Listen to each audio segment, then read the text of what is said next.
اگر آپ کا اپنے بچے سے گہرا تعلق نہیں ہے تو ایک میوچولی ابیوسو ریلیشن شپ کی ابتدا ہو جاتی ہے. ایک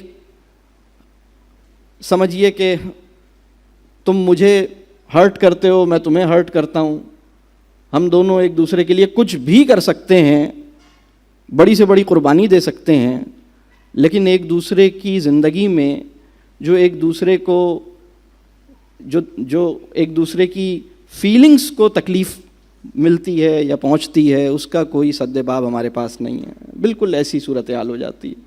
ہم خود نفسیاتی طور پہ ڈاؤن ہوتے ہیں، پھر ہمارے بچے بھی نفسیاتی طور پہ ڈاؤن ہوتے ہیں. یہ پہلا نقصان ہے. اس کا دوسرا نقصان یہ جو آج کی جو یوتھ ہے اس میں بہت کامن ہے، اور وہ کیا ہے، اس میں دو بڑی باتیں آپ سے عرض کرتا ہوں. یعنی اگر تعلق گہرا نہ ہو تو 3 بڑے نقصانات پیدا ہوتے ہیں. تعلق کیوں گہرا ہو اس کی 2 بڑی وجوہات میں نے عرض کی. تعلق گہرا نہیں ہے تو 3 بڑے نقصانات پیدا ہوتے ہیں. پہلا نقصان یہ کہ آپ خود ایک اچھی نفسیاتی پوزیشن کے اوپر نہیں کھڑے رہ پاتے، آپ سائیکولوجیکلی ڈسٹرب ہوتے ہیں. ظاہر سی بات ہے کہ آپ کا لخت جگر ہے، آپ کی امیدوں کا مرکز ہے، آپ کا خون ہے، آپ کی اولاد ہے، آپ کو تکلیف ہوتی ہے. چاہے آپ 10 دفعہ یہ لوگوں سے بول دیں کہ مجھے فرق نہیں پڑتا، جو کرتا ہے کرے، لیکن سچی بات یہ ہے کہ آپ کو فرق پڑتا ہے. آپ جھوٹ بولتے ہیں کہ آپ کو فرق نہیں پڑتا، آپ کو فرق پڑتا ہے. اور چونکہ آپ کو فرق پڑتا ہے اسی لیے آپ بار بار یہ بولتے ہیں مجھے فرق نہیں پڑتا. میں نے بھی سوچ لیا ہے، نہیں بولوں گا اس کے معاملے میں. یہ بار بار آپ اس لیے بول رہے ہیں کیونکہ اندر سے بار بار بولنے کی ارج پیدا ہو رہی ہے جس کو آپ روک نہیں پا رہے. تو آپ کی سائیکولوجیکل ویل بینگ بھی اس تعلق کی معنویت اور تعلق کی گہرائی سے مشروط ہے. عجیب بات ہے، عجیب بات ہے. دوسرا جو بڑا نقصان تعلق اگر گہرا نہ ہو، خاص طور پہ یہ جو ایج گروپ ہے، نقصان کیا ہوتا ہے؟ دوسرا نقصان، یہ بچہ دھارے کو فالو کرے گا، اصول کو فالو نہیں کرے گا، ٹرینڈ کو فالو کرے گا، لاجک کو فالو نہیں کرے گا. سب کیا کر رہے ہیں اس سے ہٹ کر چلنے کی لیاقت کسی سمجھدار انسان سے تعلق کے نتیجے میں پیدا ہوتی ہے. وہ انسان جس کو مینٹور نہیں ملا ہے. اچھا، اس کی ضرورت ایک اور طریقے سے پوری ہو جاتی ہے. بعض لوگ ایسے ہیں جن کے پیرنٹس مینٹور نہیں تھے، جن کے ٹیچرز مینٹور نہیں تھے، لیکن اللہ نے ان پہ بڑی عنایت کی، ان کو کوئی اور انسان مینٹور مل گیا. وہ بچہ جس کی زندگی میں مینٹور نہیں آیا ہے، جس نے بڑے سوالات اس کے سامنے نہیں کھڑے کیے ہیں، وہ بچہ جس نے کوئی بامعنی ڈسکشن 20 منٹ سے بڑا کبھی بھی کسی سے نہیں کیا ہے، اس کے لیے بہت مشکل ہے کہ وہ ٹرینڈ کو فالو نہ کرے. وہ کرے گا جو سب کر رہے ہیں، یعنی جو سب کر رہے ہیں وہ اس کے لیے بضد ہوگا. مجھے کیا کرنا چاہیے؟ دیکھیے، جو ٹرینڈ ہوتا ہے نا، جسے دھارا کہتے ہیں، جسے روش کہتے ہیں، جسے فیشن کہتے ہیں، جسے بھیڑ چال کہتے ہیں، اس سے بچنے اور اس سے ہٹنے اور اس کے اگینسٹ چلنے کی لیاقت اس وقت پیدا ہوتی ہے جب آپ کچھ غور و فکر کریں، جب آپ سوچیں، جب کسی کے ساتھ کوئی اچھی ڈسکشن ہو. یہ میتھس میں اچھے نمبر لانے سے نہیں پیدا ہوتی، یہ اسٹریٹ ایز لانے سے نہیں پیدا ہوتی، یہ انگلش بہت اچھی کر لینے سے نہیں پیدا ہوتی،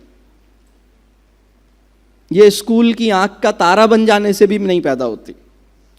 یہ اس وقت پیدا ہوتی ہے جب اس بچے کی زندگی میں کوئی ایسا انسان آتا ہے جس کے ساتھ یہ کھل کے سوالات ایکسچینج کرے، بڑے سوالات کرے. یہ خدا ہمیں نظر کیوں نہیں آتا؟ آپ کہتی ہیں ہر جگہ موجود ہے. یہ میرا اور اللہ کا تعلق ہے، میں نہیں پڑھ رہا نماز. وہ اپنے دل کی بات کہہ سکے، وہ اپنی کنفیوژنز کے ساتھ ایکسیپٹ کیا جا سکے. وہ ہر طرح کا سوال جس انسان کے ساتھ کر سکتا ہے. بہت سارے بچوں کو ایسا کوئی رفیق، ایسا کوئی مربی نصیب ہی نہیں ہوا جس سے وہ اپنا ہر سوال بغیر کسی خوف کے کہہ سکتے تھے، اور جو ان کو اپنے علم کی روشنی میں کہیں صحیح راستے پہ ڈائریکٹ کر سکتا تھا. یہ بچوں کی بہت بڑی محرومی ہے. ہمارے بچوں کی بڑی محرومی یہ نہیں ہے کہ ان کو بہت اچھا اسکول نہیں ملا، بلکہ اصل محرومی یہ ہے کہ انہیں بہت اچھے اسکول میں مربی نہیں ملا جس کے ساتھ وہ باتیں کرتے، ایگزام اور کورس اور کریکلم کے علاوہ کچھ اور باتیں. تو یہ میں یہ چاہتا ہوں، میری اپنی خواہش بھی ہے اور میری اپنی کوشش بھی ہے کہ میں بھی یہ سیکھوں اور ہم مل کے یہ کام سیکھیں کہ مربی کی سطح پہ ہم بلند ہو سکیں، ٹیچرز بھی اور پیرنٹس بھی. اور جتنا مربی کے ساتھ ایک ایکسچینج ہوگا نا، ایک فری ایکسچینج آف آئیڈیاز ہوگا، اس کے نتیجے میں یہ لیاقت پیدا ہوگی کہ آپ بھیڑ چال سے ہٹ کر اپنا کوئی راستہ نکال سکیں. وہ جو رابرٹ فراسٹ نے کہا تھا نا کہ 2 roads diverged in the woods and I took the road less traveled by. ایسا کوئی آدمی ہمارے دور میں مشکل سے نظر آتا ہے. کیوں مشکل سے نظر آتا ہے؟ اس لیے کہ غور و فکر نہیں کیا. ہم سب کی آنکھوں پہ ایک بلائنڈ فولڈ باندھ دیا گیا ہے جس کا نام ہے کریکلم. اس کے علاوہ کچھ دکھائی نہیں دیتا. بلکہ بہت سے لوگ اپنے بچے سے جب بات چیت کرتے ہیں تو ان کی گفتگو کا محور اور مرکز ریزلٹس، ایگزامس، اس کے علاوہ کچھ نہیں ہوتا. تو تعلق کو گہرے کرنے کی وجہ یہ نہیں ہے کہ اس کے نمبر اچھے آ جائیں اور یہ خوشی خوشی ٹیوشن پہ چلا جائے، قاری صاحب پہ چلا جائے، مدرسہ چلا جائے، یا خوشی خوشی جو میں کہہ رہا ہوں مان لے، بلکہ اس کے کچھ بڑے مقاصد ہیں. جب تعلق نہیں بنتا تو 3 نقصانات ہیں. پہلا نقصان میری اپنی نفسیاتی صحت، دوسرا نقصان اس کے اندر یہ لیاقت کہ جو یہ ٹرینڈ سے ہٹ کر عقلی بنیادوں پہ اور اصول کی بنیاد پر اپنی زندگی کے فیصلے کرے.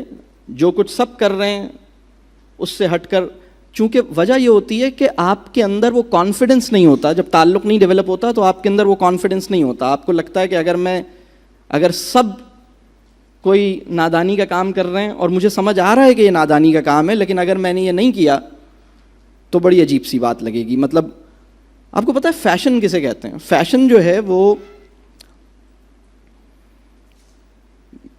یعنی خوبصورتی کا کوئی تصور، کوئی معیار اگر کسی انسان کے ذہن میں ایگزسٹ ہی نہ کرے، اس کے نتیجے میں وہ فیشن کا دل دادا بنتا ہے. فیشن اور خوبصورتی ایک چیز نہیں ہوتی. تو یہ بچہ ٹرینڈ کو اور فیشن کو فالو کرتا ہے، اس کی اپنی کوئی سینس نہیں ہوتی بیچارے کی. تیسرا جو بڑا نقصان ہے وہ بڑا خطرناک نقصان ہے. اگر کسی بچے کو گہرا تعلق میسر نہیں آیا، اب یہ گہرا تعلق کسی بھی مربی کے ساتھ، کسی بھی انسان کے ساتھ میں آئیڈیلی پیرنٹس کے ساتھ نہیں ملا، ماموں کے ساتھ، خالہ کے ساتھ، دادی کے ساتھ، دادا کے ساتھ، نانا کے ساتھ، چچا کے ساتھ، کسی کے ساتھ، پھوپھی کے ساتھ، ٹیچر کے ساتھ، کسی کے ساتھ گہرا تعلق نہیں ملا، ایک بات سمجھ لیجئے، وہ بچہ جو تعلق کو ترسا ہوا ہے اس کے ساتھ ایک پرابلم رہے گا. اور پرابلم کیا ہے؟ وہ جو سائیکولوجیکل کرائسس ہے اس کو میں 2 جملوں میں بیان کرتا ہوں. بڑی آسانی سے اسے کوئی پسند آ جائے گا اور بڑی آسانی سے کوئی دل سے اتر جائے گا. بڑی جلدی کسی کو دل دے بیٹھیں گے، بڑی جلدی دل ہار بیٹھیں گے. بڑی آسانی سے کسی پہ فدا ہو جائیں گے اور بڑی آسانی سے کسی سے کٹی کر جائیں گے. یہ جو ٹین ایج کا عشق ہے نا، اس کا جو فینومینن ہے، جو ٹین ایج کا عشق ہے، اس کے پیچھے یہ نفسیاتی محرک کار فرما ہے، اس کے پیچھے یہ نفسیاتی مجبوری کار فرما ہے. یہ اصل میں تعلق کو ترسا ہوا بچہ ہے.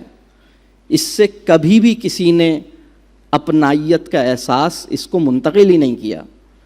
اب جب یہ 16 سال کا ہوا ہے اور بڑی محبت کے ساتھ کسی نے اس کو آواز دی ہے، اس آواز میں نزاکت بھی ہے، نرمی بھی ہے، ملائمت بھی ہے، شگفتگی بھی ہے، شیرینی بھی ہے، ایک چھپی ہوئی امید بھی ہے، تو یہ کھڑا نہیں رہ سکے گا. یہ کہے گا ایسی آواز تو کبھی کسی نے مجھے نہیں دی، کبھی کسی نے مجھے اس محبت سے نہیں پکارا، اور میں محبت کا ہی تو بھوکا ہوں. بتاؤ تمہیں کیا چاہیے، تمہیں جو چاہیے پیش کر دوں گی، تم ایسی آواز مجھے دیتے رہنا. یہ اس کی نفسیاتی مجبوری ہے، جس کو ہم نفسیاتی مجبوری کے طور پر دیکھ نہیں پائے. ہم اس کو ایک قانونی ذہن سے ہینڈل کرنے کی کوشش تو کرتے ہیں، ہم اس کو انسان کے بنیادی نفسیاتی لوازمات کے طور پر سمجھنے، دیکھنے اور تجزیہ کرنے کی قابلیت نہیں رکھتے. دیکھیے انسان کی جو سائیکک کنڈیشن ہے اور انسان کی جو سائیکک کمپوزیشن ہے، اس کو سمجھے بغیر آپ اس کو کسی خیر اور خوبی پہ گامزن نہیں کر پائیں گے. آپ نے اس کے ساتھ تعلق بنانا ہوگا. تعلق بہت بڑی ضرورت ہے انسان کی. انسان کی دیکھیے پیسہ جو ہے وہ انسان کی کوئی 7ویں یا 8ویں ضرورت ہوتی ہے. تعلق انسان کی پہلی ضرورت ہوتی ہے. ہمارے دماغوں کا حال یہ ہے کہ ہم پیسے کو پہلی، دوسری، تیسری، چوتھی اور 10ویں ضرورت تک خیال کرتے ہیں، اور 11ویں کوئی ضرورت کچھ اور ہوتی ہے تو ہوتی ہو. اصل ضرورت تو زندگی کی پیسہ ہے. تو تمہیں سب کچھ تمہارے لیے تو کرتا ہوں بیٹا. میں جو 3 سال سے ملک سے باہر ہوں اور تمہیں ڈالر بھیجتا رہتا ہوں اور تمہیں اسکائپ پہ دیکھتا ہوں، یہ تمہاری وجہ سے ہی تو کرتا ہوں. تمہیں اضافی ڈالر بھیجتا ہوں نا. یہ جو میں ویکینڈز پہ بھی غائب رہتا ہوں، دیر سے آتا ہوں، کلائنٹ میرے لیے تم سے زیادہ اہم ہے، وہ تمہاری وجہ سے تو ہے. اس لیے کہ تمہاری اصل وجہ تو، تمہاری سب سے بڑی ضرورت تو پیسہ ہوگی. میں تمہاری بڑی ضرورت ہوں؟ نہیں، ایسا کیسے ہو سکتا ہے؟ بلکہ میں اپنی جیب کی وجہ سے تمہاری ضرورت بناؤں. اگر میری جیب خالی ہو تو میں تمہاری ضرورت نہیں ہوں. اس جگہ پر ہم پہنچ گئے ہیں تعلق کے نہ ہونے کے نتیجے میں.